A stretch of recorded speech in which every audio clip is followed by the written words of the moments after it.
Olá! No nosso encontro passado, vimos o regresso do povo de Judá do cativeiro, inicialmente com Zorobabel, e a sua incumbência principal era restaurar a adoração ao Senhor, então reconstruindo o templo. A segunda leva de judeus regressaram com Esdras, este escriba que temia muito o Senhor e cuja função foi ensinar o povo sobre a lei e voltar a falar entre o povo da aliança que o Senhor havia proposto. E hoje nós vamos entrar na atuação de um líder que foi muito importante na caminhada de Deus com o povo de Judá, Neemias.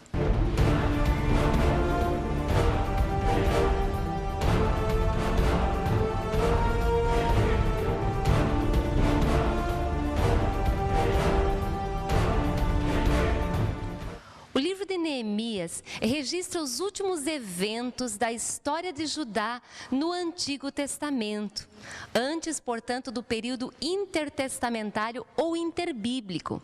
Neemias foi contemporâneo, porém mais jovem do que Esdras e atuou durante um período juntamente com ele. E também no final da atuação de Neemias, veremos o ministério do profeta Malaquias.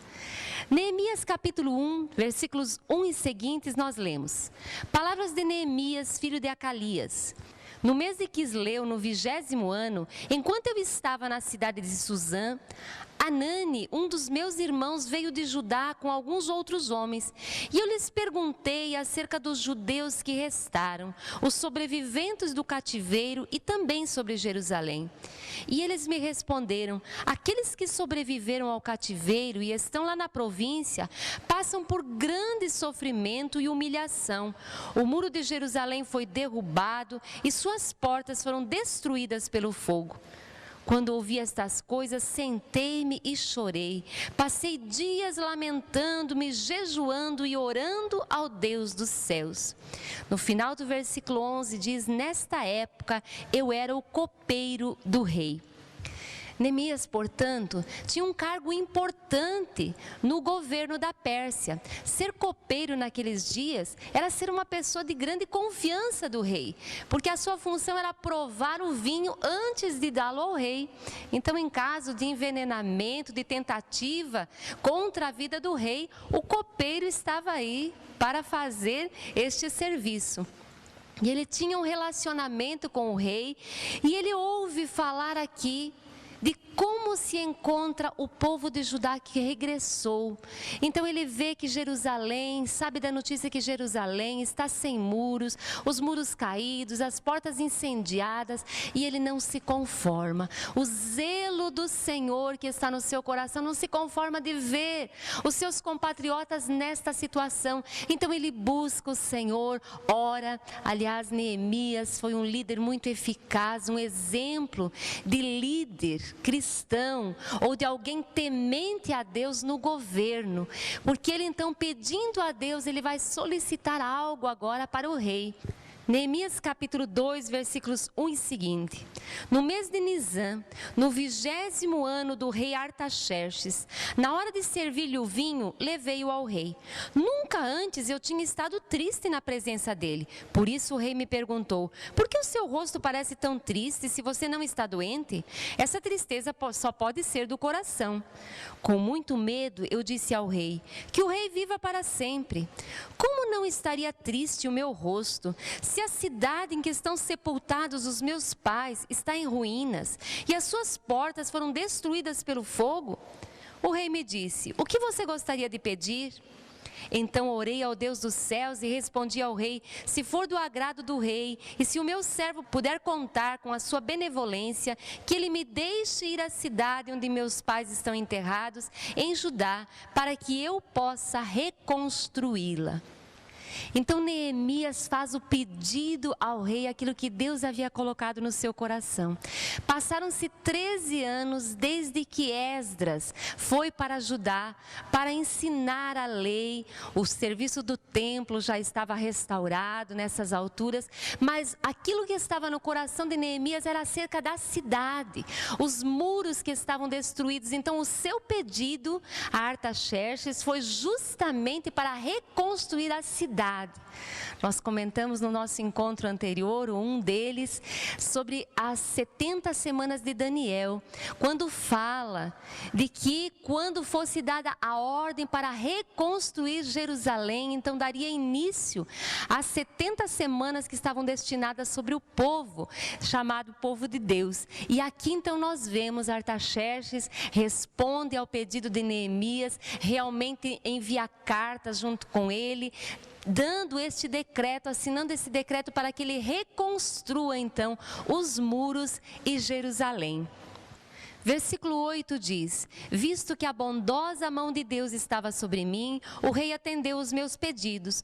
Com isso fui aos governadores do Trans-Eufrates e lhes entreguei as cartas do rei. Acompanhou-me uma escolta de oficiais do exército e de cavaleiros que o rei enviou comigo.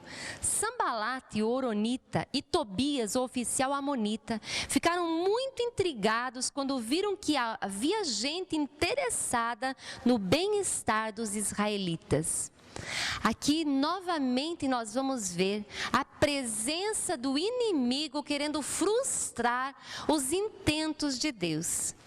Lá no início da nação, os próprios pecados do povo e a desobediência faziam com que eles sempre estivessem longe do Senhor e atraíssem o juízo de Deus. Mas agora, tantos eventos que nós estudamos sobre o livro de Esther, naqueles dias, quanto neste incidente, nós vemos aqui pessoas tementes a Deus, pessoas buscando a Deus, buscando fazer a sua vontade, mas então o inimigo usando pessoas para impedir o processo, impedir a caminhada deste curso que Deus está dando a toda a humanidade até a vinda do Messias, até alcançar todos os homens com o seu amor manifesto através da vinda do seu Filho. Vemos então que o rei dá cartas a Neemias e o coloca como governador de Judá. Neemias é um excelente modelo de um homem temente a Deus, que ocupou altas posições de governo sem se corromper, um homem de caráter firme, integridade, grandes dons de liderança, grandes habilidades e uma convicção firme do que Deus havia colocado no seu coração.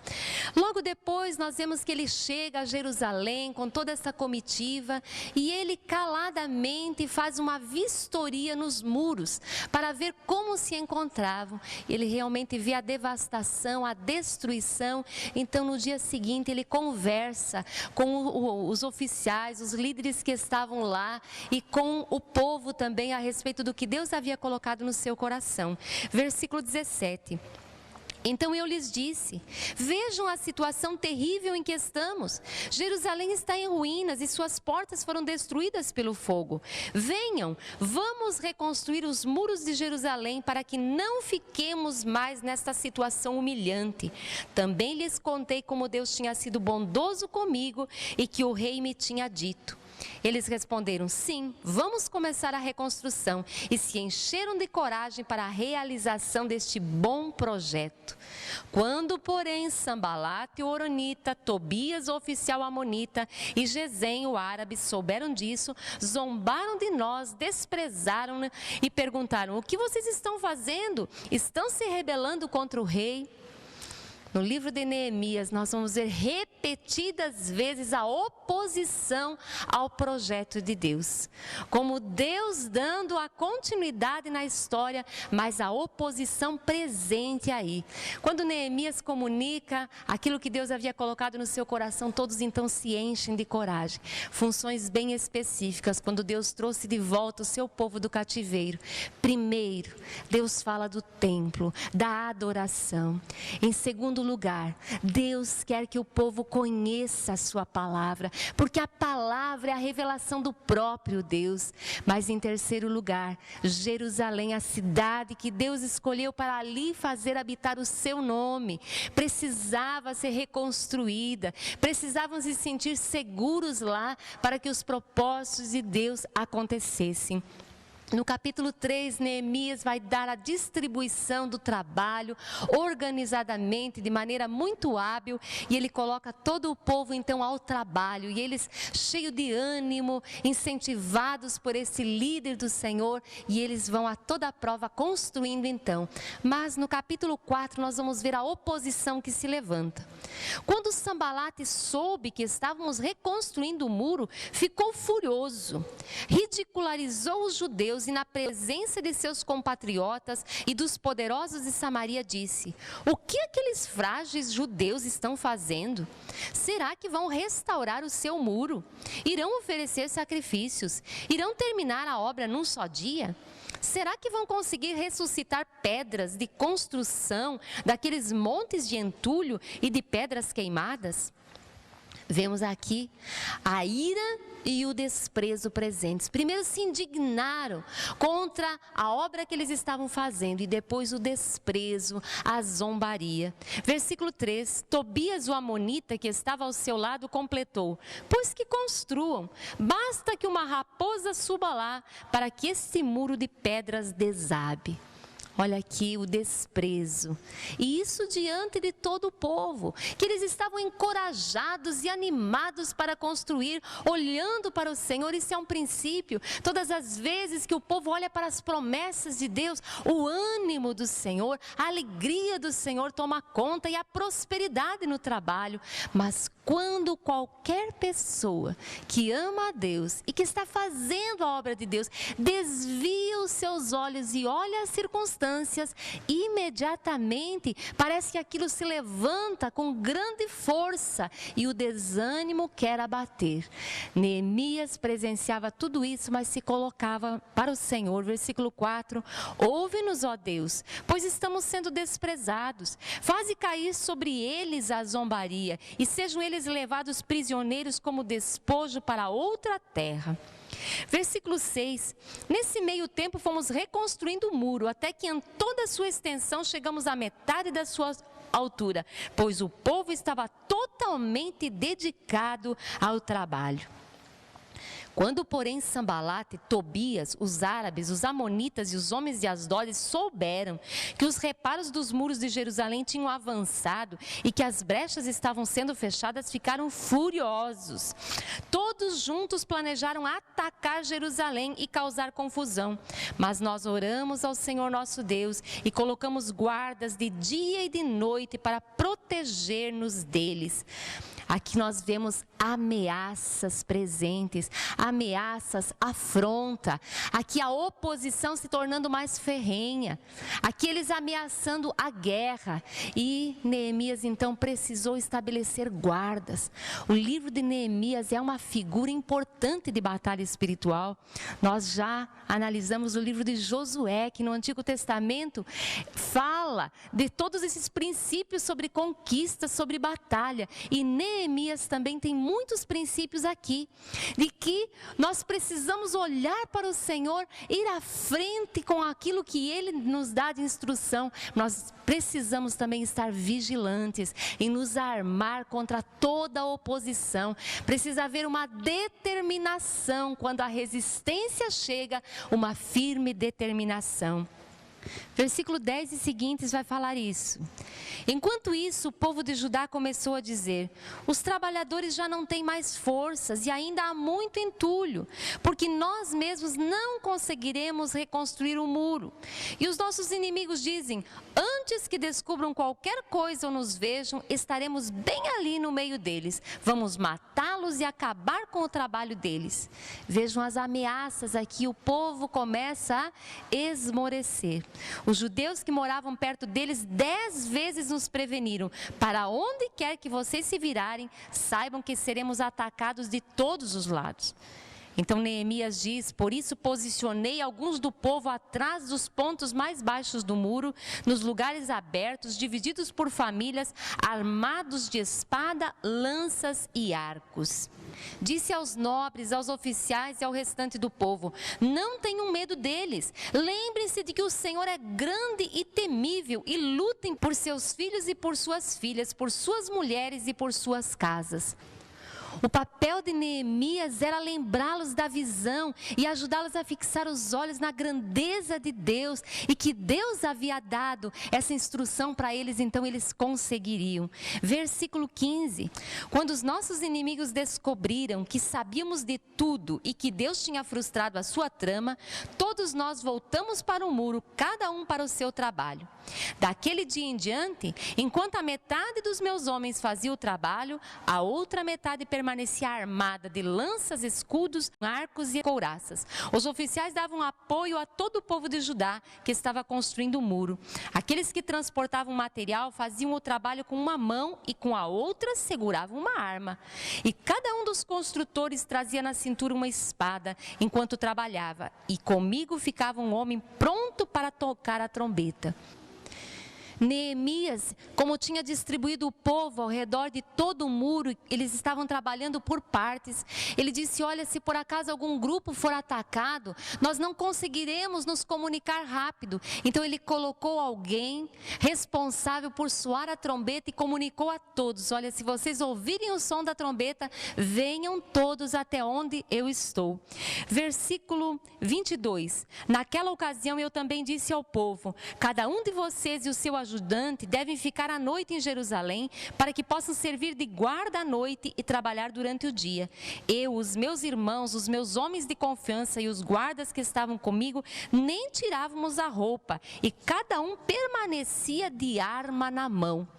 Vemos aqui um exemplo de intensa batalha, uma intensa conquista. Estão avançando, estão obedecendo a Deus, mas é momento que o descanso deve ser deixado de lado, que muitas coisas que são consideradas lícitas precisam ser deixadas de lado, porque é um momento de batalha, de peleja. Neemias mesmo chama a atenção do povo e no versículo 9 nós lemos: por isso prossegui, o que vocês estão fazendo não está certo, vocês devem andar no temor do nosso Deus para evitar a zombaria dos outros povos, os nossos inimigos. Um dos princípios aqui que podemos analisar, ele chamando a atenção para eles viverem de maneira correta, porque estavam em plena batalha e a adversidade estava vindo, e era importante eles permanecerem corretos diante de Deus. Diz aqui, ó, evitem a zombaria, evitem que deem-se motivos para que realmente eles falem contra nós. Andem, portanto, no temor do Senhor. E o muro foi subindo e eles foram continuando com esta obra, mas um pouco à frente novamente se levanta a perseguição. Capítulo 6. Quando Sambalate, Tobias, Gesem, o árabe e o restante dos nossos inimigos souberam que eu havia reconstruído o muro e que não havia ficado nenhuma brecha, embora até então eu ainda não tivesse colocado as portas nos seus lugares, Sambalate e Gesem mandaram-me a seguinte mensagem: venha, vamos nos encontrar num dos povoados da planície de Ono. Aqui nós vamos ver nesse capítulo 6 várias estratégias dos inimigos. Primeiro, a traição. Aqui Neemias vai buscar o Senhor e ele diz: estou fazendo uma obra, não posso parar. A tentativa dos inimigos de distrair, de tirar os olhos do foco, de tirar a direção. Venha se encontrar conosco, vamos conversar, vamos apaziguar a situação. Mas Neemias então irredutivelmente manda esta mensagem, está posicionado, diz: estou fazendo uma grande obra e não posso parar. Mais à frente nós vamos ver ameaças para que eles fossem intimidados e também até a falsa profecia. Quando viram que nenhuma das tentativas fazia Neemias se demover daquilo que ele estava colocando, o inimigo então vai usar a falsa profecia. Manda um recado dizendo: olha, Deus está dizendo isso, isso e isso. Mas Neemias discerne, porque ele mesmo tem um relacionamento com Deus. Interessante um dia você fazer a análise de todas essas tentativas para impedir o cumprimento do propósito propósito que Deus havia colocado no coração de Neemias. O inimigo vai seguindo com uma tática, outra tática, a ira, o desprezo, a zombaria, as ameaças, a intimidação, a traição e até a falsa profecia. Vemos aqui que ele vai de nível a nível, até que em uma dessas coisas, se a pessoa não está vigiando, ela caia, se distraia e saia do propósito. Mas Neemias foi absolutamente firme. No versículo 15 diz: o muro ficou pronto no 25º dia de Elu, em 52 dias. Quando todos os nossos inimigos souberam disso, todas as nações vizinhas ficaram atemorizadas e com orgulho ferido, pois perceberam que esta obra havia sido executada com a ajuda do nosso Deus. Que exemplo lindo de persistência, de força e de alguém que vai sempre renovando a visão no povo, de maneira que eles acabaram este trabalho tão difícil em apenas 52 dias. Até o povo olhava pelas circunstâncias e dizia: é muito entulho, é muita destruição, é muito trabalho, não conseguiremos sozinhos. Mas conseguiram, e todos tiveram que admitir, até os inimigos, que a mão do Senhor estava sobre eles. Capítulo 7, versículo 4 diz: ora, a cidade era grande e espaçosa, mas havia poucos moradores, e as casas ainda não tinham sido reconstruídas. Por isso, o meu Deus pôs no meu coração reunir os nobres, os oficiais e todo o povo para registrá-los por famílias. Encontrei o registro genealógico das que foram os primeiros a voltar. Assim estava registrado ali.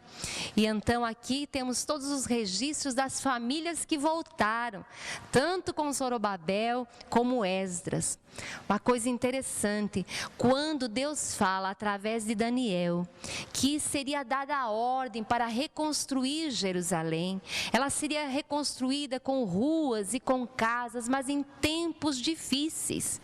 Aqui estão os tempos difíceis, porque a adversidade, a contrariedade acabaram de fechar os muros, colocaram as portas, mas a cidade ainda estava muito pouco habitada.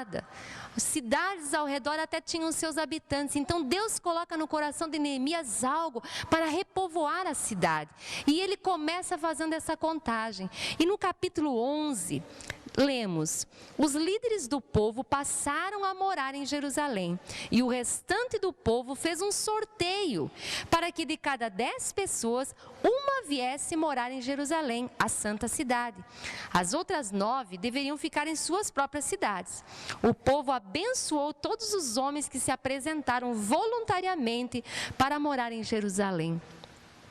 Aqui nós entendemos muito, às vezes, o salmista dizendo do amor por Jerusalém, do zelo que o povo tinha por esta cidade.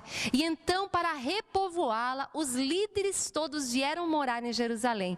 E se faz um sorteio, de cada 10 pessoas, uma deveria vir para Jerusalém, para repovoar, para começar novamente a estabelecer as famílias e haver o aumento da população nesta cidade, sem a qual eles ainda estariam correndo riscos. E vemos essa estratégia aqui que Deus deu a Neemias. Capítulo 8, versículos 1 e seguintes. Quando chegou o 7º mês e os israelitas tinham se instalado em suas cidades, todo o povo juntou-se como se fosse um só homem na praça, em frente da porta das águas. Pediram ao escriba Esdras que trouxesse o livro da lei de Moisés que o Senhor dera a Israel. Eu mencionei há pouco que Esdras e Neemias foram contemporâneos. Neemias um pouco mais jovem. Neemias veio a Jerusalém 13 anos depois que Esdras já tinha vindo. E aqui nós vamos ver o que está acontecendo, que é um relato parecido com o que nós lemos no livro de Esdras. Ele conta lá parte do que aconteceu e Neemias aqui está dando então detalhes desse mesmo acontecimento, dessa mesma ocasião. Versículo 3, ele a leu em alta voz, desde o raiar da manhã até o meio-dia, de frente para a praça, em frente da porta das águas, na presença dos homens, mulheres e de outros que podiam entender, e todo o povo ouvia com atenção a leitura do livro da lei. Olha aqui o povo se voltando agora para a palavra do Senhor.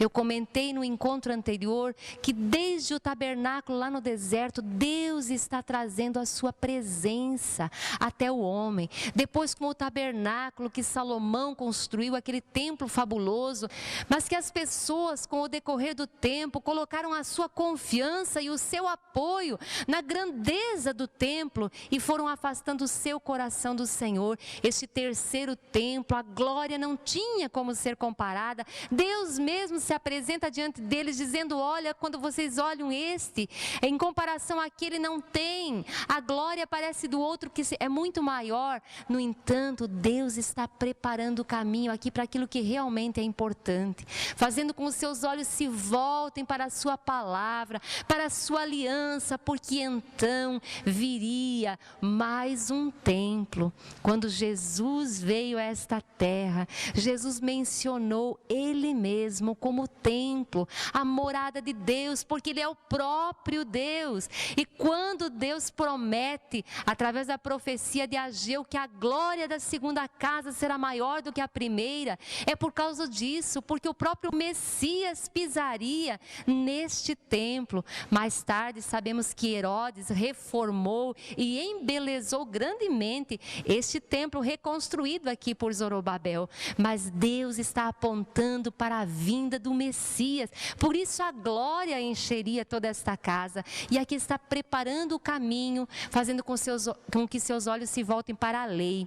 Versículo 5, Esdras abriu o livro diante de todo o povo, e este podia vê-lo, pois ele estava num lugar mais alto, e quando abriu o livro, o povo todo se levantou. Esdras louvou o Senhor, o grande Deus, e todo o povo ergueu as mãos e respondeu: amém, amém. Então eles adoraram o Senhor prostrados, rosto em terra. Versículo 8, leram o livro da lei de Deus, interpretando-o e explicando-o, a fim de que o povo entendesse o que estava sendo lido.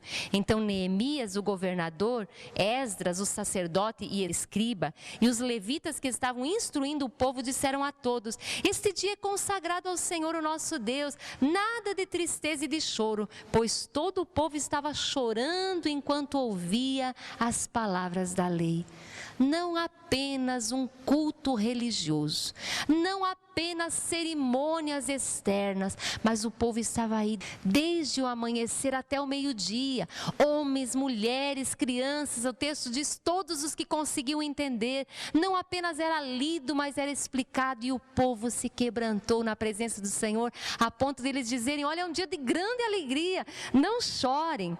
E continua dizendo: podem sair e comam e bebam do melhor que tiverem e repartam com os que nada têm preparado. Este dia é consagrado ao nosso Senhor. Não se entristeçam, porque a alegria do Senhor os fortalecerá. Uma outra tradução diz: porque a alegria do Senhor é a nossa força. Todas as vezes que o povo se volta para Deus, já tenho falado isso, a alegria toma conta do coração. Essa é uma marca de estarmos firmes com o Senhor.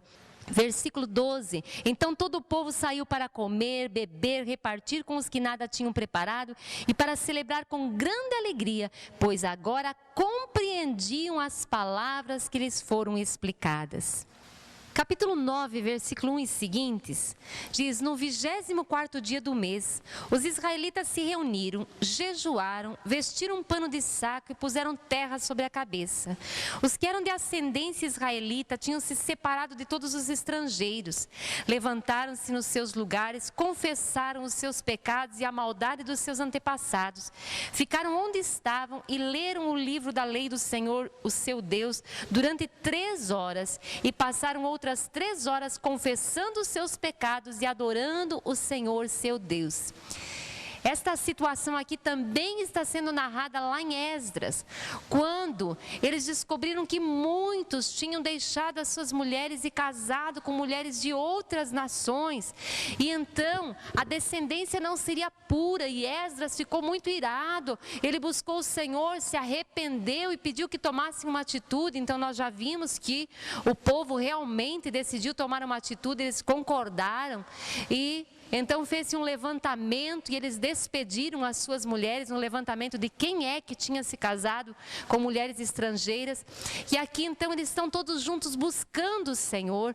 Por 3 horas eles estão orando, confessando os seus pecados, confessando os pecados dos seus antepassados. E todo o capítulo 9 nós vamos ter uma oração linda, onde este povo está se identificando no pecado dos seus antepassados, pedindo perdão a Deus, pedindo que o Senhor restaure o seu plano com o seu povo, que dê continuidade, que não leve em conta todas essas ofensas. Nós lemos que Esdras, quando chegou diante do Senhor, ele diz: Deus, eu estou com vergonha, eu nem sei como chegar diante de ti, Senhor, porque depois de tudo que os nossos pais fizeram, e sobre eles veio um juízo tão grande, agora, esses que voltaram do cativeiro estão fazendo a mesma coisa. Vimos que sobre a idolatria eles se curaram, mas sobre os casamentos mistos aqui ainda estava havendo este problema. E no final do capítulo 9, então nós vamos ler: em vista disso tudo, estamos fazendo um acordo por escrito e assinado por nossos líderes, nossos levitas e nossos sacerdotes.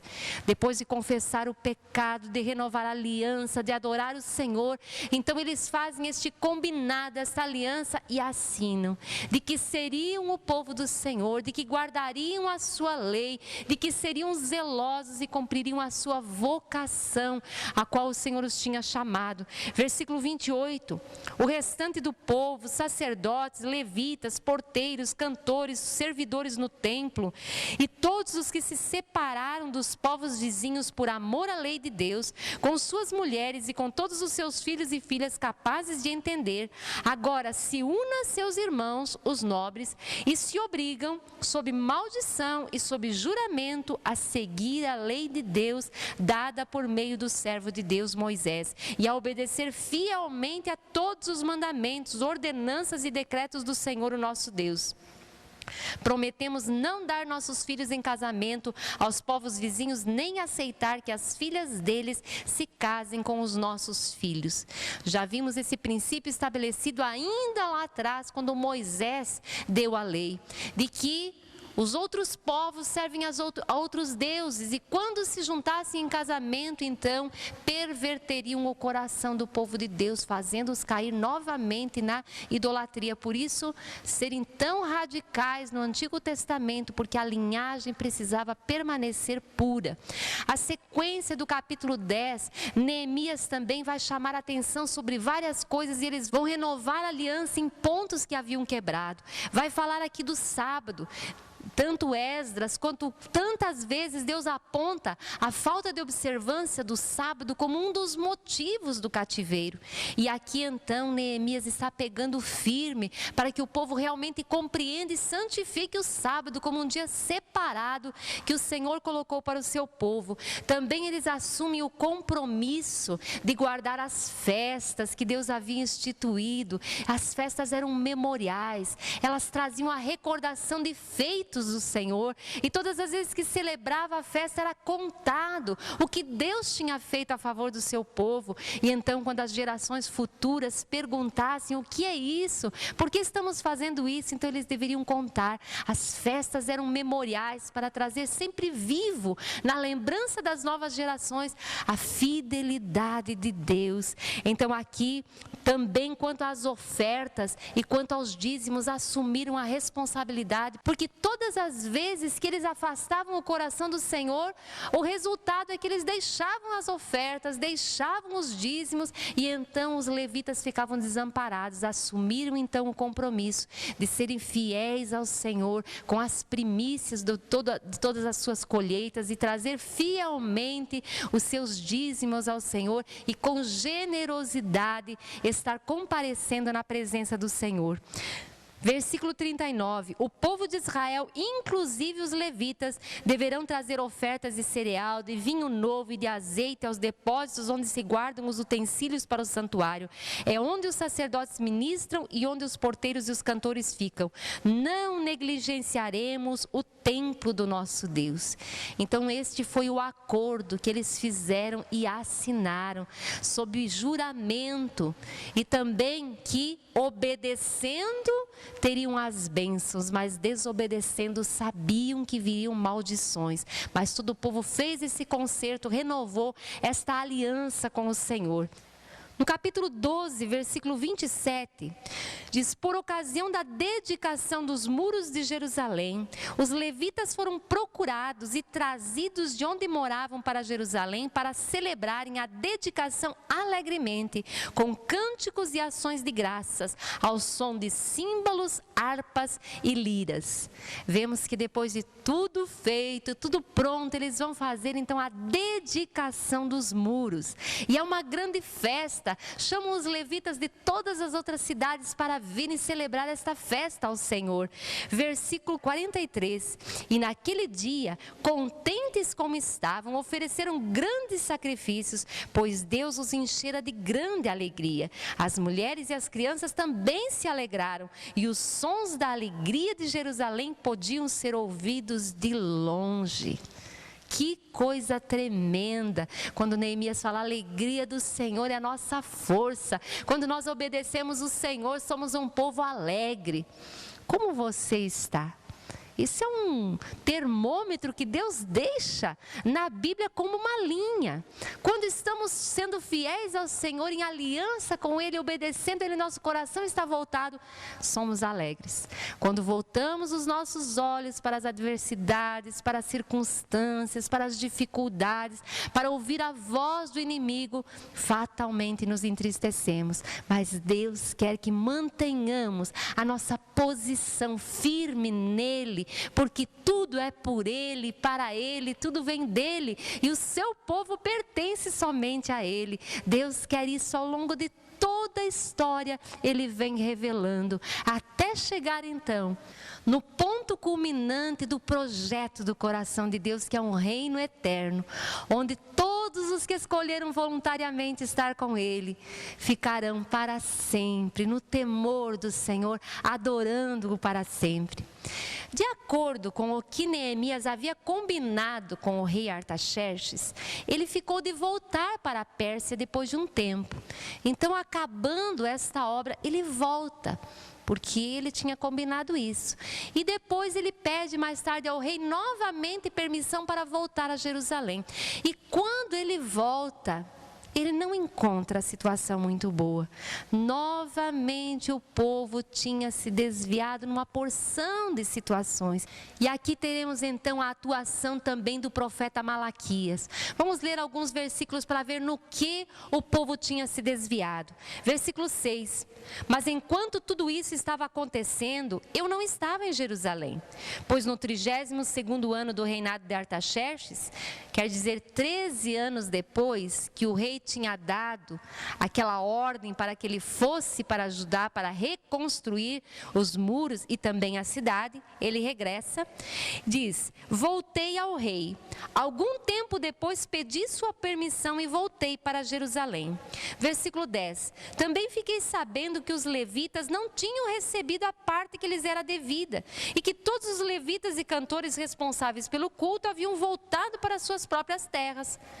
Por falta de fidelidade do povo em entregar os dízimos e as ofertas, os levitas precisaram abandonar o serviço no templo e cuidar do seu próprio sustento. Neemias não se agrada daquela situação, ele diz: não é assim que o Senhor quer. E ele diz: por isso repreendi os oficiais e lhes perguntei por que esta negligência com o templo de Deus. Então convoquei os levitas e os cantores e os coloquei em seus postos. E todo o povo de Judá trouxe os dízimos do trigo, do vinho novo e do azeite aos depósitos. Novamente a presença de Neemias chamando o povo, e eles se sensibilizam e voltam. Versículo 23. Além disso, naqueles dias, vi alguns judeus que haviam se casado com mulheres de Asdod, de Amon e de Moabe. A metade dos seus filhos falavam a língua de Asdod, ou a língua de um dos outros povos, e não sabiam falar a língua de Judá. Eu os repreendi e invoquei maldições sobre eles. Bati em alguns deles e arranquei os seus cabelos. Fiz com que jurassem em nome de Deus e lhes disse: não consintam mais em dar suas filhas em casamento aos filhos deles, nem haja casamento das filhas deles com seus filhos ou com vocês. Não foi por causa de casamentos como esses que Salomão, rei de Israel, pecou? Entre as muitas nações não havia rei algum como ele. Ele era amado por seu Deus e Deus o fez rei sobre todo Israel, mas até mesmo ele foi induzido ao pecado por mulheres estrangeiras. Como podemos tolerar o que ouvimos? Como podem vocês cometer esta terrível maldade e serem infiéis ao nosso Deus, casando-se com mulheres estrangeiras? Está aqui o motivo do zelo que estava consumindo Neemias. E quando nós lemos isso, nós temos que ficar felizes dos nossos pastores não agirem dessa maneira hoje. Porque já pensou?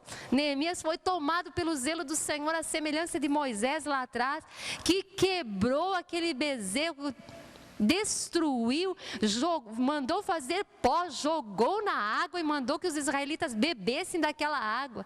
Aqui ele também é tomado pelo zelo do Senhor, mas tem um motivo. Ele diz: prestem atenção, olha, Salomão, não havia ninguém como ele que tinha toda a sabedoria, que temia o Senhor e era amado por Deus. Ele incorreu nesta transgressão e por causa disso foi induzido a adorar outros deuses. E ele vai recordar o povo então de toda a consequência disso. E ele diz: como vocês podem continuar de novo, voltar novamente nessa prática? Isso vai nos levar novamente à idolatria. Então, o radicalismo dele aqui de impedir que o povo continuasse nessa prática. Versículo 30. Desta forma, purifiquei os sacerdotes e os levitas de tudo que era estrangeiro, e lhes designei responsabilidades, cada um em seu próprio cargo. E termina o livro dizendo: em tua bondade, lembra-te de mim, ó meu Deus. Neemias foi fiel durante todo o tempo em que ele foi governador de Judá, um homem extremamente zeloso pelo Senhor e que causou grande mudança na sua geração. Como Deus se agrada de líderes que dão a sua própria vida pela vontade do Senhor, pelo propósito do Senhor, porque um líder faz a diferença. Aqui nós vemos essas 3 levas de judeus que voltaram: Zorobabel, depois Esdras e por fim Neemias. A diferença que cada um desses líderes fez, a atuação dos profetas chamando o povo e convocando o povo novamente a se voltar ao Senhor.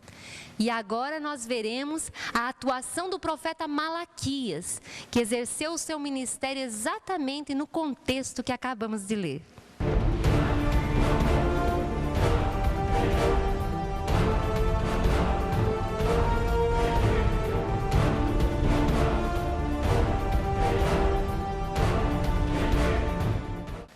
Malaquias era um judeu devoto da Judá pós-exílica.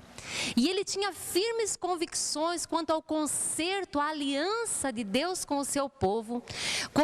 Ele falava, sua profecia está relacionada a confrontar os líderes e também o povo sobre a adoração mecânica, hipócrita, sobre a idolatria, sobre o casamento com mulheres estrangeiras, o desprezo pelo casamento. Então a sua profecia, ela vem em forma de 10 perguntas irônicas que são feitas e que Deus dá a resposta através do profeta. Se Neemias relatou os últimos acontecimentos do povo de Judá do Antigo Testamento, antes daqueles 400 anos de silêncio até a vinda de Jesus, Malaquias é o último profeta do Antigo Testamento, não apenas cronologicamente, mas também também disposto nos livros, porque depois de Malaquias nós temos o início do Novo Testamento. Último profeta então que fala, última voz soada de Deus a este povo. Vai seguir-se 400 anos de silêncio e só ouvirão novamente a voz do Senhor através do profeta, quando aparece João Batista anunciando que o reino dos céus está chegando, porque Jesus estava vindo. Malaquias confronta os sacerdotes e todo o povo para que se arrependam dos seus pecados a fim de evitar serem surpreendidos pelo juízo divino. Também ele exorta para que eles removam toda desobediência, toda infidelidade, a fim de que novamente o fluxo das bênçãos possam chegar até eles. E por fim, para que eles se voltem ao Senhor e ao seu conserto, aguardando todas as promessas que o Senhor tem para o seu povo. Malaquias capítulo 1, versículo 1 e seguintes diz uma advertência. A palavra do Senhor contra Israel por meio de Malaquias. Quando fala Israel aqui, já sabemos que é Judá, mas é o povo chamado povo de Israel. Diz, eu sempre os amei, diz o Senhor. Mas vocês perguntam, de que maneira nos amaste?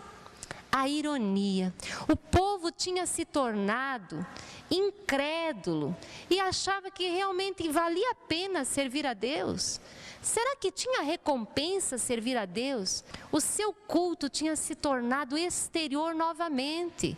E eles passavam por um declínio espiritual. E eles questionavam a justiça de Deus sobre realmente a vantagem de se servir ao Senhor e obedecer ao Senhor. E quando esta semente que foi plantada lá no Éden, por Satanás, na mente de Eva, que é a pessoa raciocinar segundo essa premissa falsa de que Deus não é tão bom, de que Deus não é tão justo, essa semente plantada lá cresceu, floresceu, já comentei, e aqui se acha a toda no povo, dizendo, olha, as pessoas que não servem o Senhor prosperam, os violentos também são abençoados, que benefício há em se servir ao Senhor? E então quando eles começam a duvidar da bondade de Deus, do amor de Deus, eles vão largando, abandonando os mandamentos, abandonando a observância do culto que agradava ao Senhor, que é um culto de coração.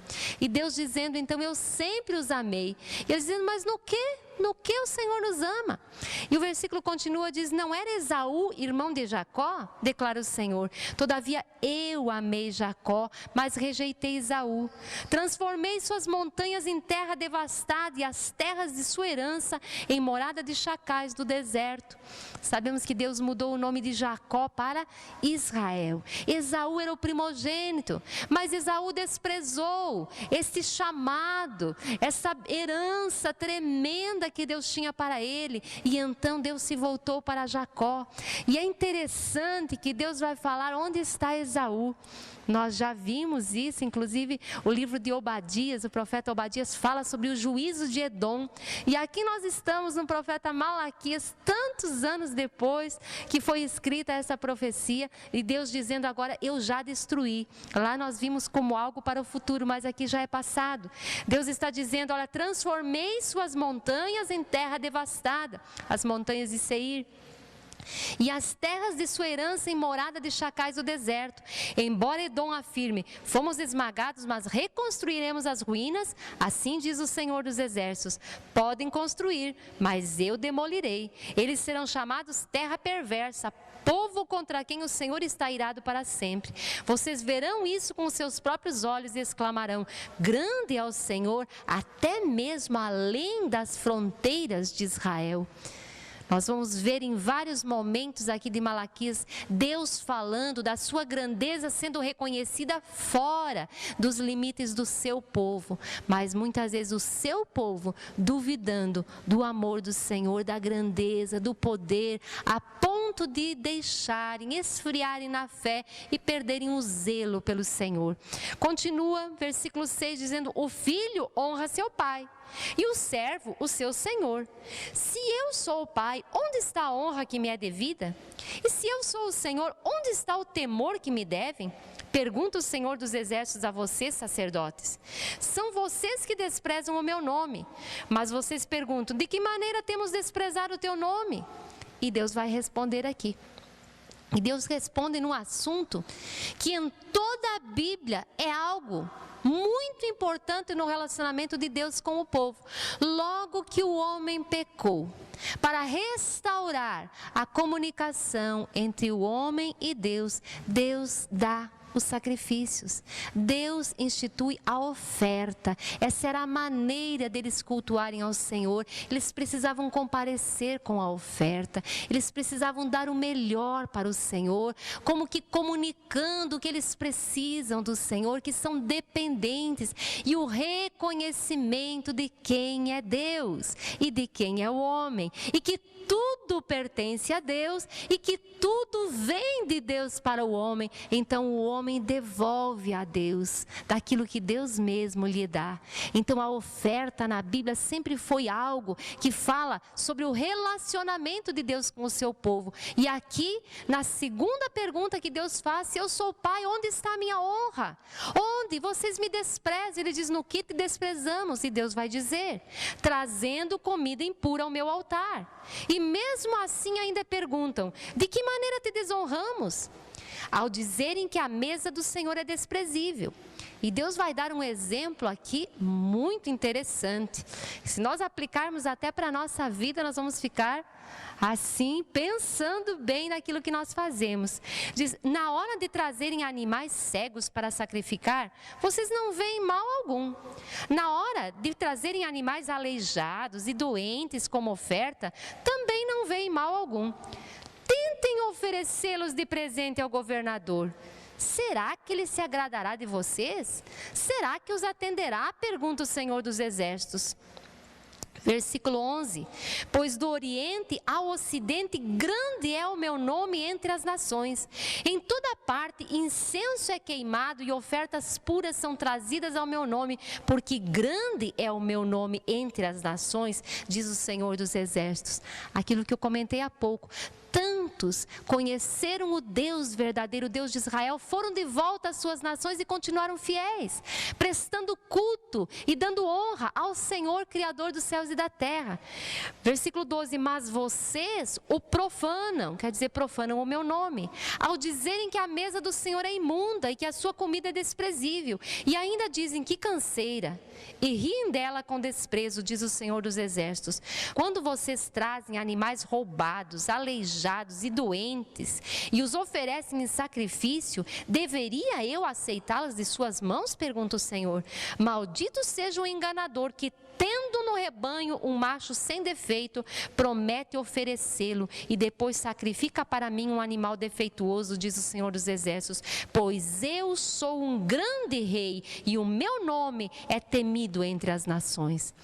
Ele compara aqui o presente que eles poderiam dar a um rei aqui desta terra, a um governador aqui desta terra. Vocês têm coragem de comparecer numa comitiva que vocês vão diante de um rei de uma nação e dar esse tipo de presentes? Você acha que ele vai aceitá-los? E por que eu tenho que aceitar? Nós vemos tanto nos Salmos como também em Isaías, quando Deus fala, olha, minha é a terra e toda a sua plenitude. As alimárias do campo todas são minhas, todos os animais, se eu quisesse eu teria todos para mim. Mas quando Deus institui o sacrifício, não é porque Deus quer o carneiro, ou porque Deus quer o animal perfeito, porque aquele outro animalzinho é desprezado. Mas na hora de ofertar e de escolher entre o melhor e o pior, se revela aquilo que está no coração do ofertante. E é isso que o profeta está confrontando, sobre a intenção, a motivação do coração. Que tamanho eles estão considerando Deus? Que amor, com que amor eles estão se aproximando do Deus Todo-Poderoso, o Deus da aliança. No capítulo 2 Diz, e agora essa advertência é para vocês, ó sacerdotes. Se vocês não derem ouvidos e não se dispuserem a honrar o meu nome, diz o Senhor dos Exércitos, lançarei maldição sobre vocês e até amaldiçoarei as suas bênçãos. Aliás, já as tenho amaldiçoado porque vocês não me honram de coração. Versículo 4, então vocês saberão que fui eu quem lhes fiz essa advertência, para que a minha aliança com Levi fosse mantida, diz o Senhor dos Exércitos. A aliança com Levi é a tribo escolhida para exercer o trabalho do sacerdócio, para estar no templo, para ensinar a lei, para oficiar diante de Deus e diante do povo. Então esta tribo tinha sido escolhida para o Senhor e Deus tinha feito uma aliança. E que tipo de aliança era? Versículo 5, a minha aliança com ele foi uma aliança de vida e de paz, que na verdade lhe dei para que me temesse. Ele me temeu e tremeu diante do meu nome. A verdadeira lei estava em sua boca e nenhuma falsidade achou-se em seus lábios. Ele andou comigo em retidão e paz e desviou muitos do pecado. Enquanto os sacerdotes eram fiéis, quantos se voltavam para o Senhor? Os seus pecados eram perdoados. Porque... Versículo 7, porque os lábios do sacerdote devem guardar o conhecimento, e da sua boca todos esperam a instrução na lei, porque ele é o mensageiro do Senhor dos Exércitos. Mas vocês se desviaram do caminho, e pelo seu ensino causaram a queda de muita gente. Vocês quebraram a aliança de Levi, diz o Senhor dos Exércitos. Deus comparando aqui, enquanto os sacerdotes foram fiéis, quantos se voltaram a mim? Mas agora, porque vocês distorceram o ensino, por causa da atitude de vocês, quantos estão se perdendo? Versículo 9, por isso eu fiz que fossem desprezados e humilhados diante de todo o povo, porque vocês não seguem os meus caminhos, mas são parciais quando ensinam a lei. Deus falando, vocês estão ensinando a lei de acordo com o que é bom para vocês. Tem coisas que vocês destacam mais, porque é interessante para vocês. Mas tem outras coisas que confrontam a vida de vocês e esses vocês estão deixando de lado. Então aqui esse confronto sério, zeloso para com o Senhor que o profeta está exercendo.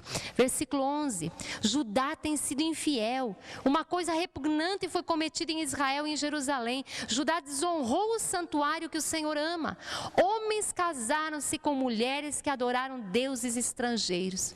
Você viu que é exatamente o contexto do final de Neemias lá?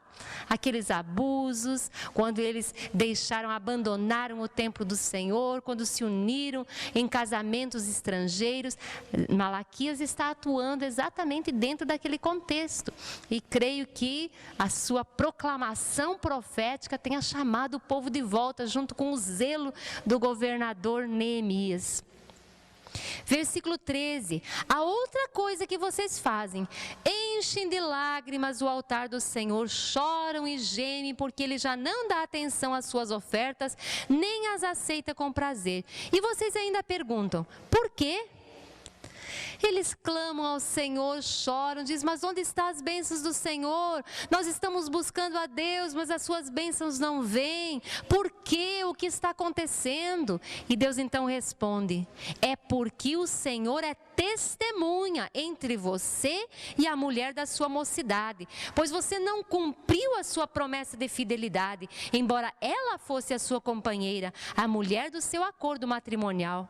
Não foi o Senhor que os fez um só? Em corpo e em espírito eles lhe pertencem.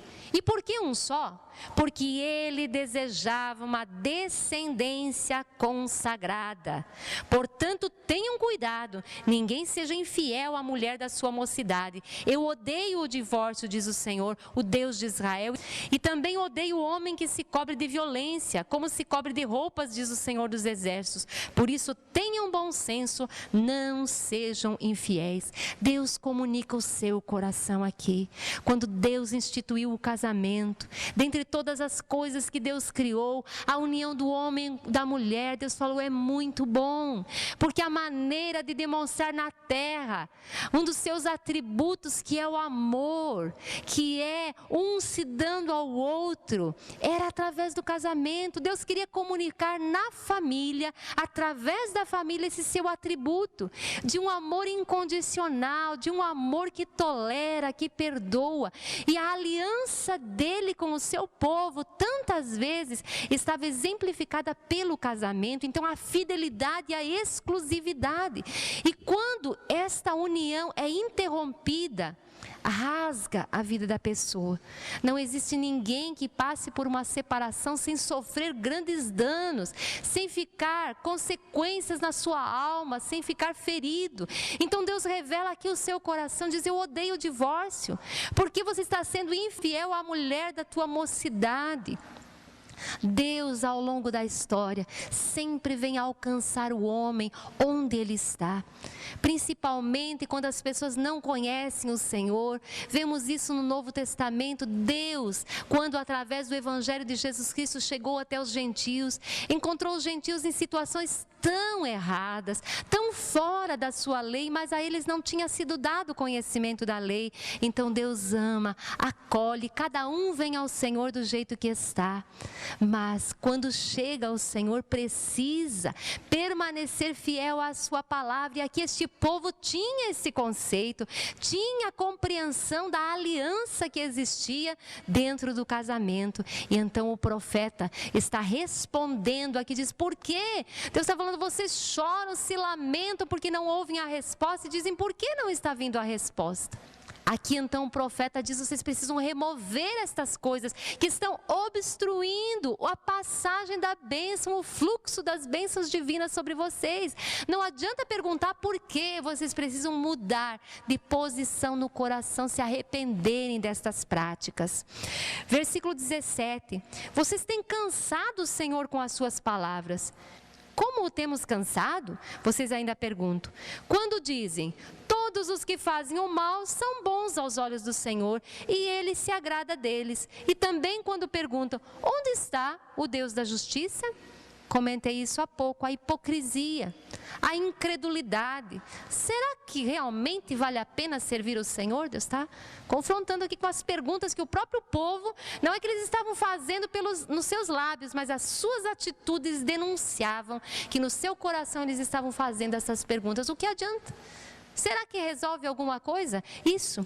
Então no capítulo 3, o profeta vai anunciar algo. Diz: vejam, eu enviarei o meu mensageiro que preparará o caminho diante de mim. E então de repente o Senhor que vocês buscam virá para o seu templo. O mensageiro da aliança, aquele que vocês desejam virá, diz o Senhor dos Exércitos. Mas quem suportará o dia da sua vinda? Quem ficará em pé quando ele aparecer? Deus aqui está falando: olha, eu vou enviar o meu mensageiro que preparará o caminho. Está falando de João Batista, aquele que viria para preparar o caminho do Messias, para anunciar que era chegado o reino dos céus. E diz: olha, o Senhor virá no seu templo. Mas ele adverte: quem suportará o dia da sua vinda?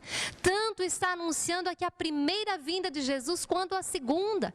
Mas quem suportará se vocês estão se comportando assim agora? Quando o Messias vier, quem suportará a palavra que ele tem, o discurso que ele trará? Porque vocês estão questionando o amor de Deus. Então Deus vai revelar o seu coração aqui, dizendo: vocês vão suportar? Por isso que estou chamando vocês de volta. Capítulo 3, versículo 6. De fato, eu, o Senhor, não mudo. Por isso vocês, descendentes de Jacó, não foram destruídos.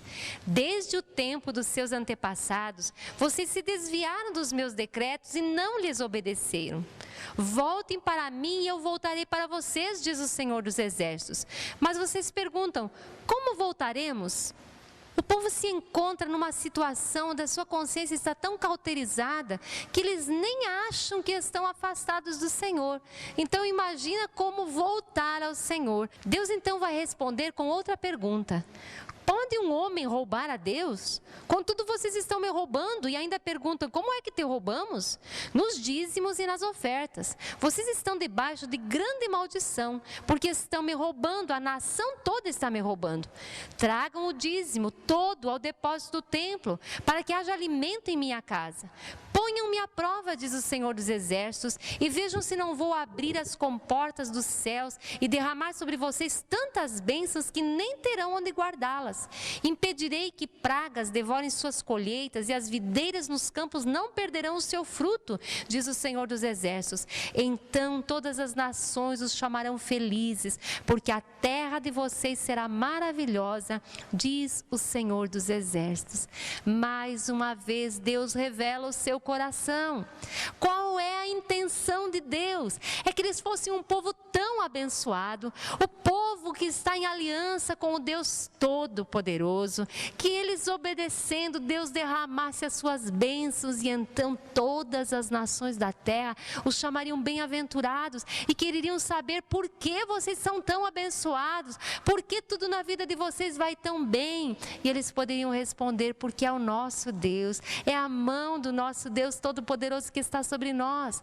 Aqui a intenção de Deus de revelar o seu amor, não apenas ao seu povo, mas a todas as nações, mas está usando o seu povo. Esse povo foi eleito e entrou nesta aliança justamente para cumprir esse propósito, mas eles não entendem, constantemente estão se desviando, e o fato de parar de entregar os dízimos e as ofertas era sempre um sinal de distanciamento do coração.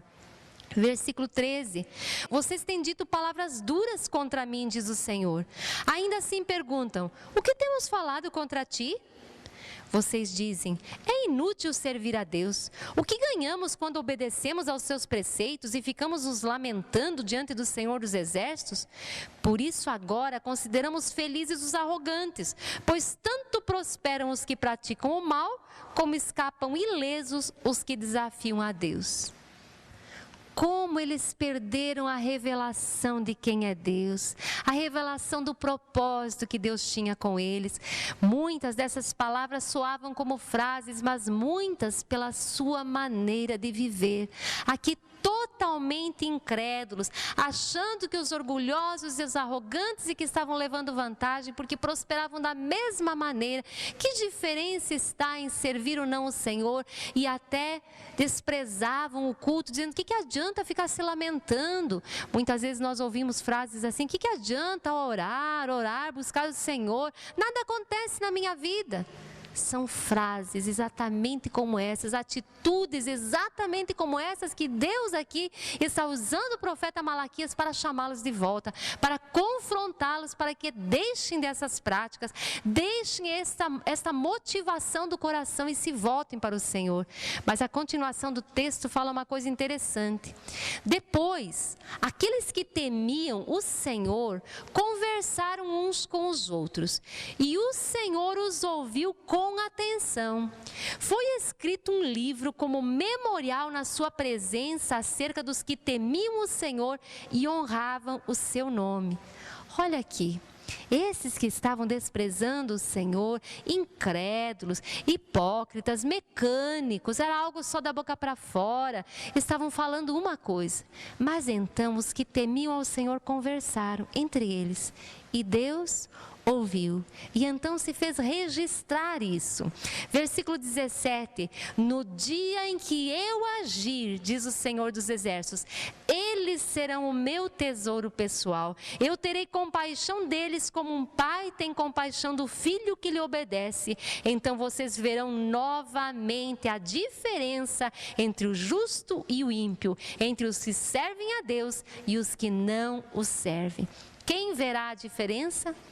Aqueles que temem o Senhor, aqueles que estavam temendo, perseverando no caminho do Senhor, mesmo com a dificuldade, mesmo com a adversidade, continuavam com seus olhos postos em Deus, continuavam firmes no concerto que tinham feito com o seu Deus, na aliança, e estavam aí adorando o Senhor em toda e qualquer circunstância.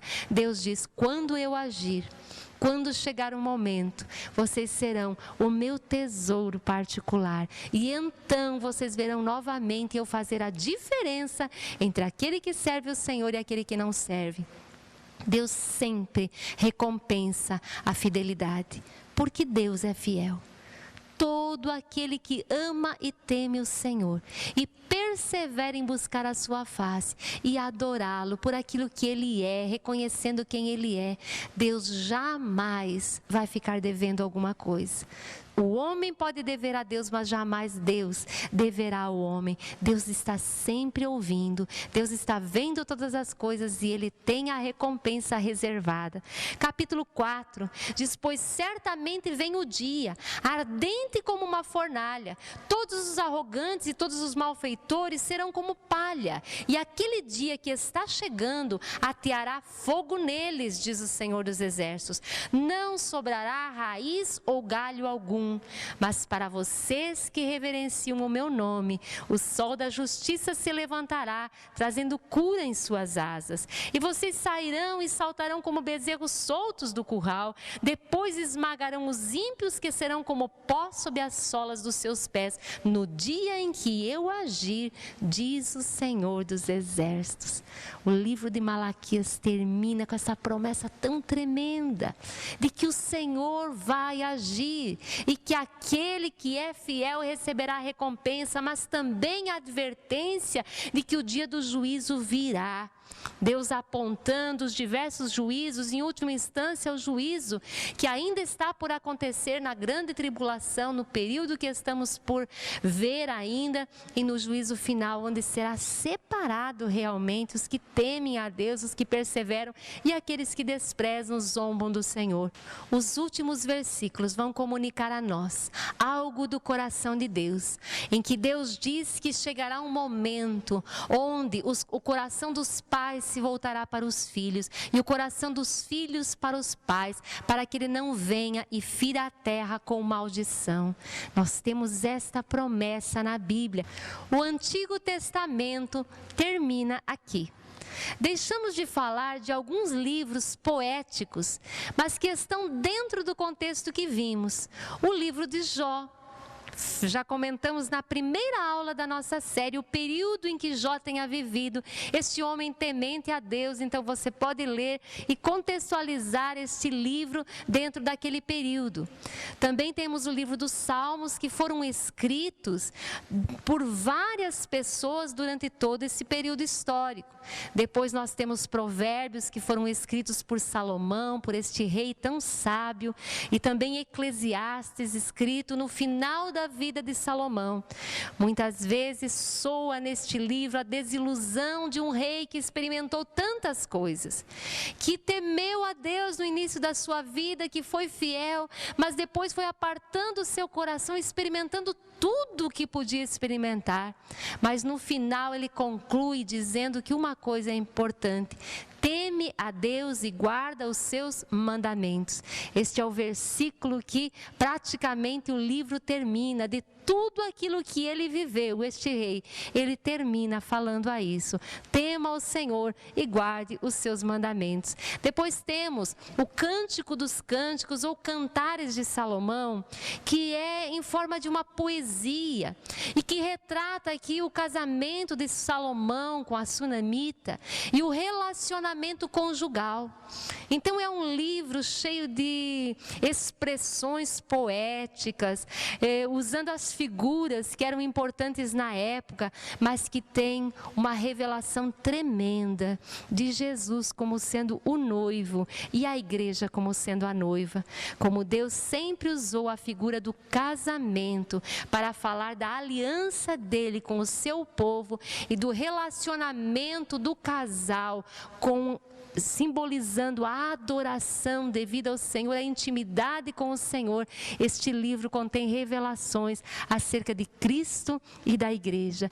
Como Cristo amou a igreja e a si mesmo se entregou por ela, e como a igreja deve ser submissa ao seu Senhor, ao seu noivo, ao seu amado. Entramos agora no período interbíblico, 400 anos de silêncio. Não se ouve palavra profética, parece que não está acontecendo nada, mas Deus caminha nessa história de maneira tremenda, e nós passaremos a analisar estes fatos agora.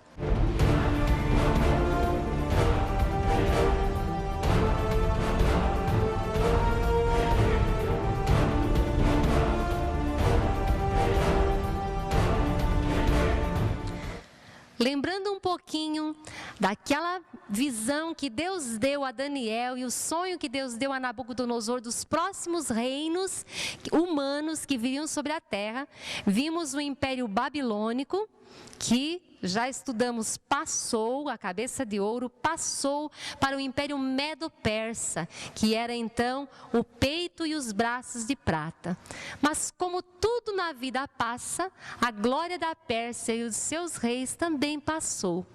Por volta do ano 400 a.C., o poder mundial começa novamente a mudar de mãos. E desta vez, o peito e os braços de prata estão dando lugar ao quadril de bronze, ou seja, o próximo império que viria, que é o Império Grego. Por volta do ano 401 a.C., o Egito se revolta contra os persas e consegue a sua independência. Esse fato, unido a outros, incentivou a chamada revolta dos sátrapas, ou dos governadores. Rebelião que foi controlada, mas que enfraqueceu grandemente o império. Outro rei conseguiu exterminar com os rivais internos e sufocar várias revoltas que estavam acontecendo. Chegou até mesmo a reconquistar o Egito, que já estava independente por cerca de 60 anos. Mas esse rei, quando tudo parecia que se encaminhava para a ordem, para uma vida pacífica novamente, ele foi assassinado e morreu envenenado. Enquanto isso, Filipe II da Macedônia consolidava cada vez mais o seu poder sobre os estados gregos, mas também foi assassinado e teve que deixar o governo ao seu filho, Alexandre, que tinha apenas 20 anos de idade. E foi Alexandre, então, que levou este governo, este reino da Grécia, ou este império grego, a uma grande conquista em poucos anos da sua vida, até que morreu aos 32, 33 anos de idade aproximadamente. Voltando lá para a Pérsia, depois do assassinato daquele rei, o seu filho tomou o poder, mas que teve a mesma sorte do pai. Então chegamos em Dario, também chamado Grande, rei dos persas, que também foi assassinado por um dos seus governadores quando fugia de Alexandre o Grande, que com seus soldados entrava triunfantemente nas principais cidades controladas pelos persas. Alexandre era um homem muito culto. Foi educado pelo filósofo Aristóteles e ele desenvolveu no rapaz o gosto pela arte, o gosto pelo conhecimento, e ele era encantado pela cultura dos gregos, e ele desenvolveu um sonho no seu coração de tornar o mundo todo grego. Ele era extremamente ambicioso e sedento por conquistas. Aproveitando-se da momentânea fraqueza dos persas, ele deu início então às suas campanhas vitoriosas, que só terminaram com a sua morte, que foi muito precoce, aos 32, 33 anos aproximadamente. No auge do seu império, o território conquistado ia desde o Mar Jônio até o norte da Índia. Então, o império de Alexandre o Grande foi ainda maior que o dos persas e ainda maior que o dos babilônios. Cada vez parece que vai se estendendo mais. E o sonho dele era helenizar o mundo, quer dizer, levar a cultura grega a todos os povos conhecidos. Por isso, ele não se limitava, mas estava sempre buscando novas conquistas. Atribui-se a Alexandre a fundação de 70 cidades construídas nos moldes gregos e que se chamavam Alexandrias. Ele estabeleceu Babilônia como a capital do seu império, pelo menos no início. Depois houve mudanças. Nos seus planos de reorganização do governo, ele pretendia fazer da Ásia e da Europa um só país. E então pegar o melhor do Oriente e do Ocidente. Ele realmente tinha sonhos muito grandes a respeito de helenizar o mundo. Sonhava com um país sem guerra, falando uma língua única. E ele foi estabelecendo todas essas coisas. Para alcançar esse objetivo, Alexandre mesmo incentivou o casamento com outros povos. Exatamente o oposto oposto do que o povo de Deus era requerido deles, Alexandre então incentivou os casamentos mistos, dando ele mesmo exemplo ao tomar por esposa uma princesa persa. E também admitiu no seu exército homens de todas as províncias. Ele queria formar um só povo, misturar as culturas, misturar as civilizações, formando apenas um pensamento. Introduziu um sistema monetário uniforme e estimulou a expansão das ideias, dos costumes e da civilização das leis dos gregos. Com as vitórias de Alexandre contra os persas, passou para ele então o domínio de todo o Médio Oriente, onde se encontrava Judá. E a partir daí o mundo nunca mais foi o mesmo. A cultura grega, que já vinha sendo difundida pelos comerciantes e pelos colonizadores gregos, com tudo isso tomou um grande impulso. E o mundo jamais foi o mesmo, recebendo então a influência direta dos seus costumes, da sua civilização. Dentre essas influências, nós destacamos a língua grega, que passou a ser utilizada no comércio, na diplomacia e mais tarde, nos dias de Jesus, seria falada por todas as pessoas até nas ruas de Roma. Aqui nós percebemos Deus caminhando na história, tornando agora uma língua única, para que a sua palavra pudesse fluir naturalmente sem esses obstáculos da linguagem. Com certeza isso ajudou em muito quando o cristianismo chegou à propagação do evangelho. As informações sobre as relações de Alexandre com o povo judeu não são muitas. E além do mais, fica difícil de nós separarmos aquilo que é falso do que é verdadeiro. Mas nós vamos comentar algo que está nas obras, está descrito nas obras de Flávio Joséfo, esse historiador. Ele diz que o primeiro contato que Alexandre teve com os judeus não foi muito proveitoso. Ele estava conquistando Damasco, que é aí na Síria, e Tiro e Sidom, que eram da Fenícia. E nessas conquistas ele mandou um recado lá para o sumo sacerdote dos judeus, pedindo que desse livre curso para o seu exército e que desse apoio a ele e também prestasse lealdade a ele, como eles vinham prestando aos persas. E para sua surpresa, ele recebeu um não como resposta. Alexandre ficou muito furioso e mandou um recado para o sumo sacerdote que quando ele terminasse o que ele estava fazendo, aquelas conquistas, ele partiria com o seu exército para Judá e ele daria uma lição a todos e mostraria ao sumo sacerdote como é que se guarda um juramento.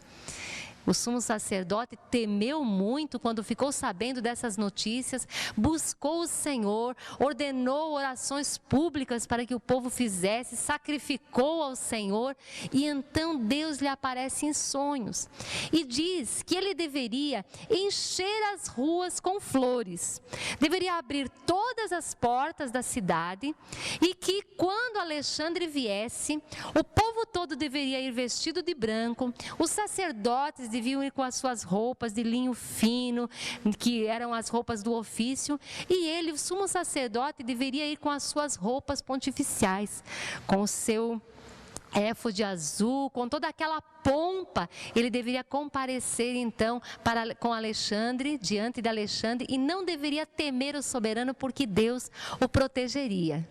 Quando o sumo sacerdote então soube que Alexandre estava se aproximando, ele fez exatamente como Deus havia pedido que fizesse.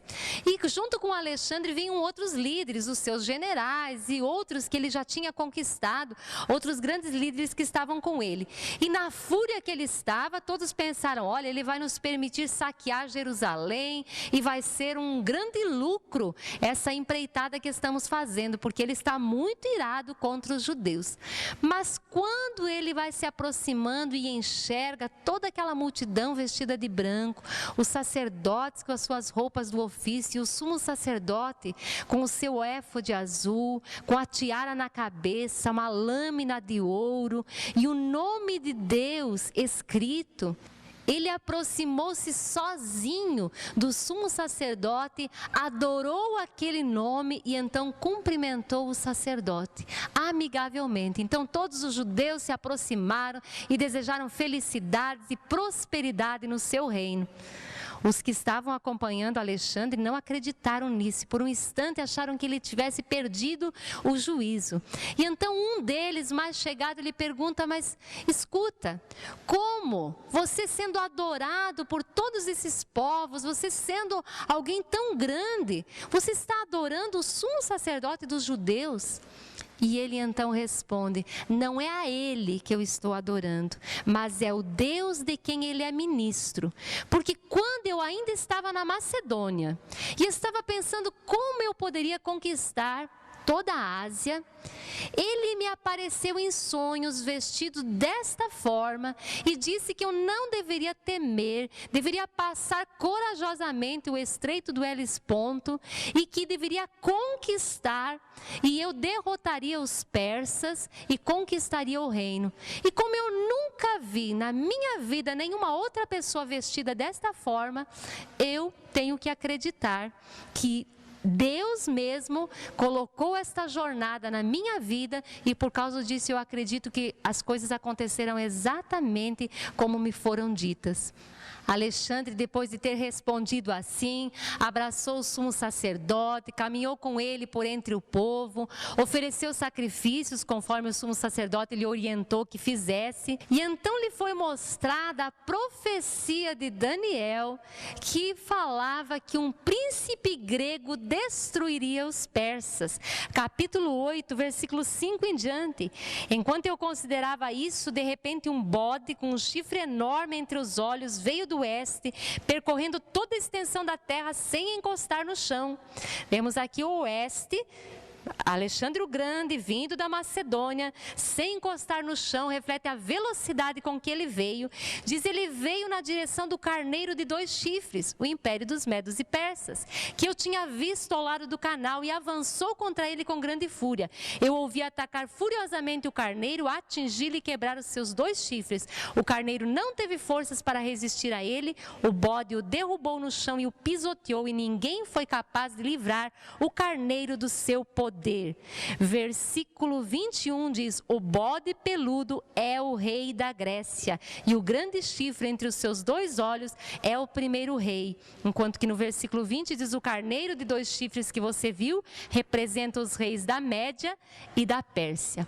Alexandre ficou muito satisfeito com isso, já estava acreditando que Deus mesmo havia incumbido desta tarefa, e agora ainda mais confiante, ele permite então aos judeus que vivam conforme os seus costumes, pratiquem a sua religião, os trata com brandura, isenta os impostos do 7º ano e permite também que, se alguém quiser participar do seu exército, possa fazê-lo segundo os seus costumes e os costumes da sua religião.